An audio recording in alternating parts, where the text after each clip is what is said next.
അയ്യയ്യ ചായ നിലത്ത് തൂക്കണ്ട മക്കളെ. അവിടെ മുഴുവൻ എറുമ്പ് വരും. ഒരു ലേസ് അവിടെ ഇവിടെ എന്തെങ്കിലും ആയ അപ്പം എറുമ്പ് വരും. വല്യമ്മനെ അതൊന്നും പറയണ്ട. വല്യമ്മ എന്തോ ഒരു സന്തോഷത്തിലും സമാധാനത്തിലാണ് ജനിച്ച കാലത്തൊക്കെ ജീവിച്ചിരുന്നത്. ബാപ്പൻ്റെയും ഇമ്മൻ്റെയും അടുത്താവുമ്പോൾ നല്ല സന്തോഷത്തിലേനി മക്കളെ ജീവിച്ചിരുന്നത്. ഒരു തിന്നാനോ കുടിക്കാനോ ഇടാനോ ഉടുക്കാനോ ഒന്നിനും ഒരു കുറവില്ലാതാണ് നമ്മളെ ബാപ്പ നമ്മളെ പോറ്റിയത്. എന്താ നമുക്ക് പറയണത് അത് വാങ്ങിത്തരും. നമുക്ക് എന്താ പറഞ്ഞത് നമ്മളെ ഉമ്മ ഉണ്ടാക്കി തരും. തിന്നാനായാലും കുടിക്കാനോ ഒരു ബുദ്ധിമുട്ടും ഇല്ലേനി. കല്യാണം കഴിച്ചതോടുകൂടെ എല്ലാ സമാധാനവും പോയി, കഷ്ടപ്പാടായി. പിന്നെ എന്താണെന്നറിയോ, വലിയാപ്പക്ക് വലിയ സ്നേഹേനി. അതുകൊണ്ട് അങ്ങനെ കഴിഞ്ഞുപോയി. നമ്മളെ പുരയിൽ നമ്മളെ ആണുങ്ങൾക്ക് സന്തോഷവും സമാധാനവും സ്നേഹവും നമ്മളോടുണ്ടെങ്കിൽ പിന്നെ എന്ത് ദുഃഖങ്ങളും നമ്മൾ മറക്കാൻ തയ്യാറാണ്. അങ്ങനെ തന്നെയല്ലേ മക്കളെ എല്ലാവരും സ്ഥിതിയും? അങ്ങനെ തന്നെയാണ്.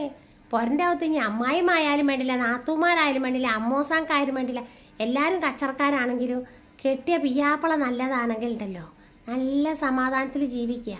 നോക്കിയിട്ട് കാര്യമില്ല. അതൊന്നും ഇപ്പോൾ ആലോചിക്കാത്ത നല്ലേ മക്കളെ.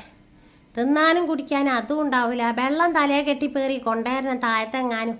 കുടിക്കുന്ന വെള്ളവും പുരൻ്റെ അകത്തുണ്ടാവില്ല. എന്താ പറയണത്, ഒക്കെ കെട്ടിപ്പാറി എല്ലാം മൊച്ചല് പോലത്തെ പാത്രത്തിൽ നിറച്ച് വെക്കണം.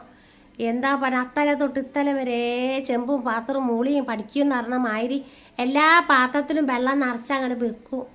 അതിനൊരു തുള്ളി വെള്ളം കുറയാനും ഏറാനും ഒന്നും പാടില്ല. എടുക്കണ വെള്ളം, പാത്രം കഴിക്കണ വെള്ളം കൂടുതൽ എടുക്കാൻ പാടില്ല. അങ്ങനെ കുറേ കുറ്റവും കുറവും. വെള്ളവും തണ്ണി ഇല്ലാത്തോടത്ത് നല്ല ഇഷ്ടംപോലെ വെള്ളവും തള്ളിയും ഇത്തര പോകേണ്ട ചെറിയ കണ്ടം കയറ് മതി കിണറിലേക്ക്. അതിന് മാത്രം വെള്ളമുള്ളടത്തൊന്നും വന്നാൽ ഞാൻ ഈ വെള്ളം ഇല്ലാത്തോടത്ത് വന്നിട്ട് കെട്ടിപ്പേറി കൊണ്ടുവരുന്ന വെള്ളം എടുത്ത് ഉപയോഗിക്കുമ്പോൾ അതിനും കുറ്റാണ് മക്കളെ. പാട് കെട്ടീന് ഞാൻ ഒരുപാട്. എന്തിനാണ് മര്യാദയ്ക്ക് തിരുമ്പി കുളിക്കാൻ വരെ താഴത്തെ എവിടേക്കെങ്കിലും വെള്ളമുള്ളിടത്തേക്ക് പോകണം. അവനാൻ്റെ തുണിയും കുപ്പായും തൊക്കിൽ ഇറക്കിയിട്ട് അതുവരെ അവനാൻ്റെ പൊരൻ്റെ അകത്തില്ലേനി. എന്ത് പറയാനാ, അതൊരു കാലം.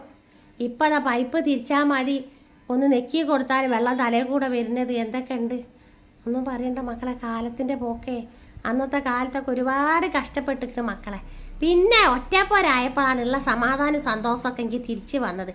ഞാനും എൻ്റെ മക്കളും ഒക്കെ ഒപ്പരമായി കഷ്ടപ്പെട്ട് മൂപ്പരൊരു എന്തൊക്കെ ഒരവസ്ഥയിൽ ഒരു വീടും കാര്യങ്ങളൊക്കെ എടുത്ത് അങ്ങനെ അങ്ങോട്ട് മാറി താമസിച്ചപ്പോഴാണ് മക്കളെ ലേശം സമാധാനം സ്വസ്ഥതയൊക്കെ കിട്ടിയത്.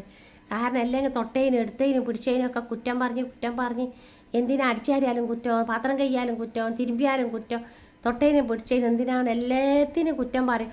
എന്നാലോ മൂക്കറ്റം തിന്നും ചെയ്യും. അതുകൊണ്ട്